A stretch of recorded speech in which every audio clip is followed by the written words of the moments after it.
शेर अर्ज़ा साईं त पैसो ॾाढो प्यारो आहे। ये ख़ासि फरमाइश आहे असांजे प्यारे मसरूफ़ भाउ जी त अभोल पैसो ॾाढो प्यारो आहे। पैसे जे ख़ातिर पीउ खे पुट था मारनि, के रिश्वत वठी कंहिंखे ॿोड़नि कंहिंखे तारनि।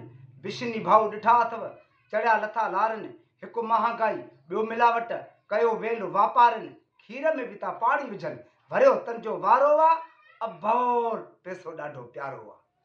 चोरी फुर जाम ऐं धाड़ा आहिनि धार, साॻिया माण्हू साॻा आहिनि चोर चौकीदार।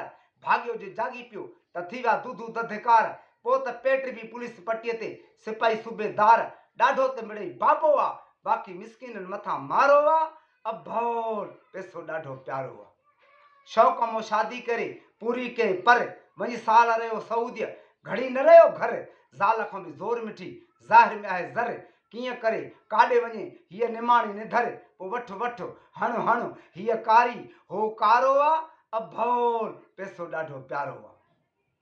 वही ॻाल्हि विसरी तिन खां दीन इस्लाम जी, कॾहिं ॻाढ़ो घोटु कॾहिं मड़ मुक़ाम जी, हाकिम हकीम चूसनि था रत ग़रीब अवाम जी। इहे कॾहिं मुर्दा कीन जिन खे हेरा हराम जी, हिदायत थादीअ जंहिंमें हे अकुल वारनि जे लाइ इशारो आहे। अभोल पैसो ॾाढो प्यारो आहे। वाह। हुकूमत मोकिलिया पैसा सन 2001 साल में, उहे किरोड़ काॾे आहे जेके आया बैतुल माल में। मथे दर्जे खां वठी हेठें दर्जे ताईं ऑफिसर रुगो रहिया खाइण जे ख़्याल में। जात पोस्ट ऑफिस वारनि पंहिंजनि खे खाराया, ॿियो टोला ॾिसां पियो टपाल में। ॿुधोसीं त जोए बि जाम खाधो, ॾिनो ॿपड़ बि ॿुहारो आहे। अभोल पैसो ॾाढो प्यारो आहे। कुझु गुज़रियो आहे कुझु गुज़री, वीसर वक़्तु वेंदो, हे माल माड़ियूं बंगुला हर कोई हिते छॾींदो। हितां समर खण तूं साण, उते केरु न कंहिंखे ॾींदो।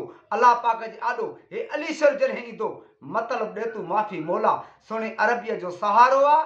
अभोल पैसो ॾाढो प्यारो आहे। वाह। पढ़ो ॿियो।